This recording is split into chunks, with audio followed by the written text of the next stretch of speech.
सबसे पुरानी चट्टानें 2.7 अरब वर्ष पुरानी हैं और आयरलैंड, वेल्स और उत्तर पश्चिमी स्कॉटलैंड में पाई जाती हैं।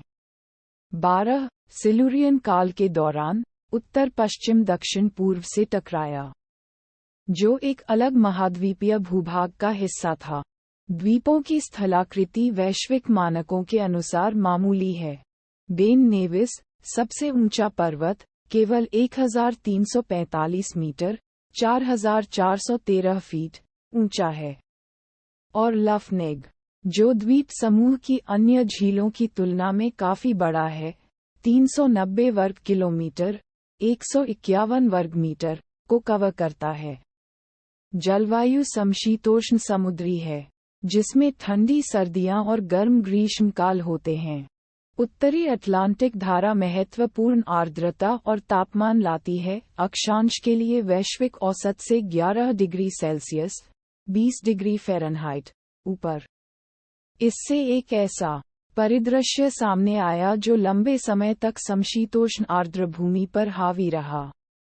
हालांकि मानव गतिविधि ने तब से जंगल के बड़े हिस्से को साफ कर दिया है। 12,000 ईसा पूर्व, जब ग्रेट ब्रिटेन अभी भी एक प्रायद्वीप था यूरोपीय महाद्वीप पर, इसका एक हिस्सा ये था कि यह क्षेत्र क्वाटरनरी के अंतिम हिमनद के बाद फिर से आबाद हो गया था। आयरलैंड, जो 12,000 ईसा पूर्व तक एक द्वीप बन गया था, 8,000 ईसा पूर्व तक बसा नहीं था। 13 ग्रेट ब्रिटेन 5600 ईसा पूर्व तक एक द्वीप बन गया था।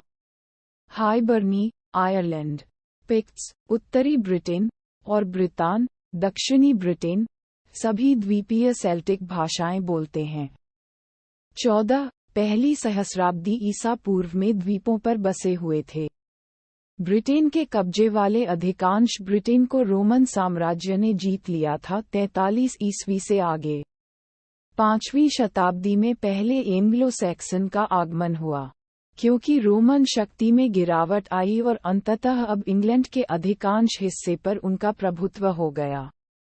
15 वाइकिंग आक्रमण 9वीं शताब्दी में शुरू हुए, जिसके बाद अधिक स्थायी बस्तियां और राजनीतिक परिवर्तन हुए, विशेष रूप से इंग्लैंड में।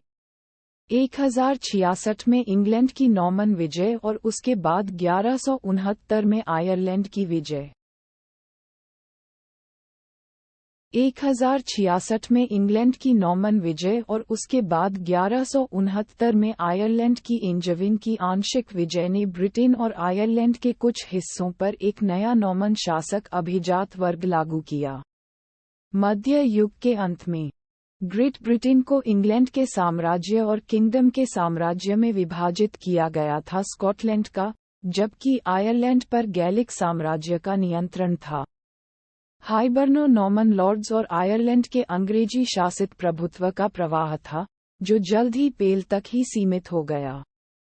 1603 union of the crown, union के अधिनियम 1707 और अधिनियम यूनियन 1800 का उद्देश्य ब्रिटेन और आयरलैंड को एक एकल राजनीतिक इकाई, ग्रेट ब्रिटेन और यूनाइटेड किंगडम ऑफ आयरलैंड में एकजुट करना था, जिसमें आइल ऑफ मैन और चैनल द्वीप समूह क्राउन डिपेंडेंसी के रूप में शेष थे। आयरिश अकाल और हाईलैंड क्लियरेंस के बाद ब्रिटिश साम्राज्य के विस्तार और आप्रवासन ने कुछ द्वीप आबादी और संस्कृतियों को दुनिया भर में फैलाया और 19वीं सदी के उत्तरार्ध में आयरलैंड की जनसंख्या में तेजी से गिरावट आई। आयरिश स्वतंत्रता संग्राम और उसके बाद हुई एंग्लो आयरिश संधि 1919-1922 के बाद आयरलैंड का अधिकांश भाग यूनाइटेड किंगडम से अलग हो गया, जिससे यूनाइटेड किंगडम में उत्तरी आयरलैंड के रूप में 6 काउंटियां रह गईं। आयरलैंड में ब्रिटिश द्वीप समूह शब्द विवादास्पद है। 8, 16 और इसके उपयोग पर विवाद है। आयरिश सरकार आधिकारिक तौर पर इस शब्द को मान्यता नहीं देती है, और लंदन में इसका दूतावास इसके उपयोग को हतोत्साहित करता है। ब्रिटेन और आयरलैंड को वैकल्पिक विवरण के रूप में उपयोग किया जाता है। 17, 18 और अटलांटिक द्वीप समूह का भी शिक्षा जगत में सीमित उपयोग देखा गया है।